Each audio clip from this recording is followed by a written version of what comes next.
War Stories was recorded at Chicago Recording Studios.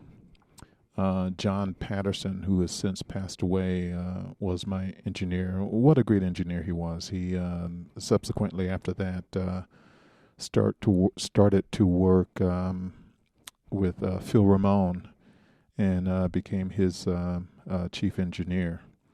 But John had a musicality about him when we were in the studio, and he had a great ear and truly brought an artistic approach to the studio environment. And for War Stories, I basically recorded the rhythm section first. Kenwood and Victor Bailey both came into Chicago and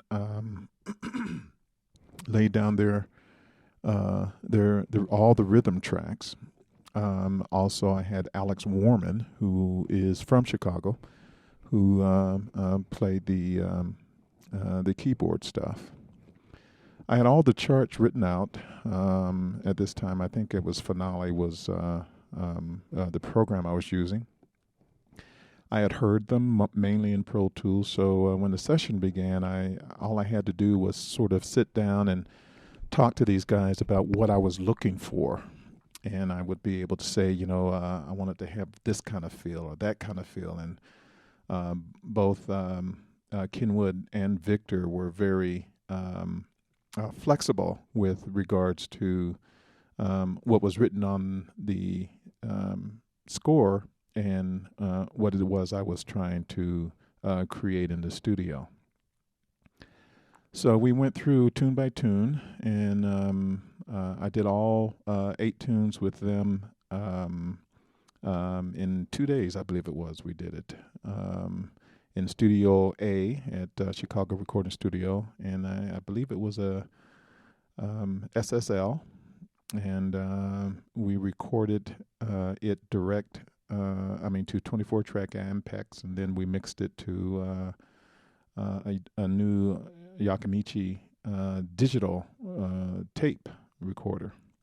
What was interesting about this studio, and John and I realized it after we had finished recording and overdubbing all of the instruments, that we should have bounced down the rhythm section to a stereo 2-track instead of for each tracking session that we did. We rewind the tape and played it again and played it again and played it again and played it again. And what we should have done was, put it down to a 2-track mix, and then perhaps put that on the tape and save the 24-track for the final mix. But that was after the case, and now we know better. With Pro Tools, I guess, or with the digital realm that we're in, it's not so much an issue any longer. But the recording went well.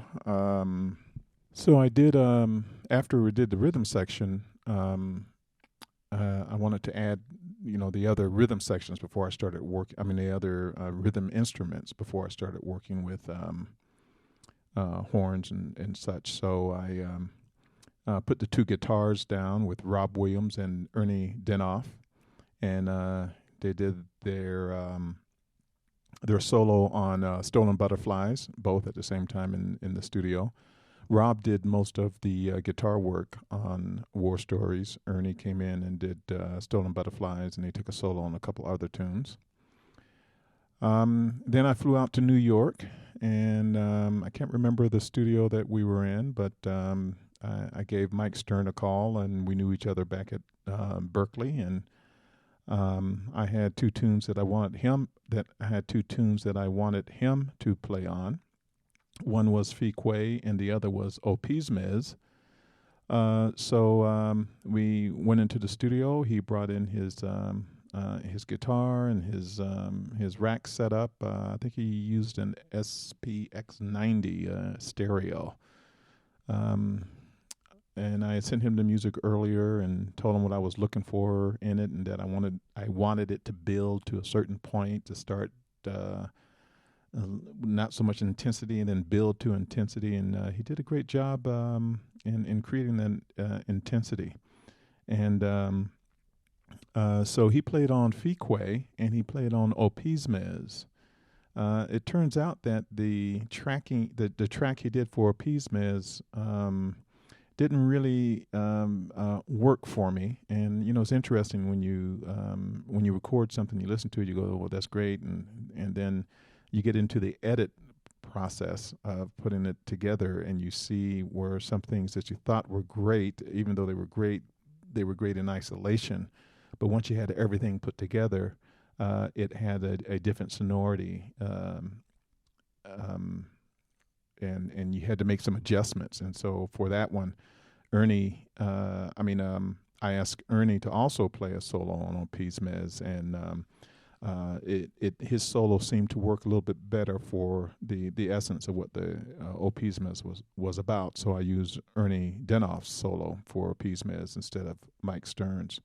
I'm not sure if I still have a tape of his solo, but he did take the solo on Fique, and a great solo he took. We also did a tune called "Walking with Your Sot,"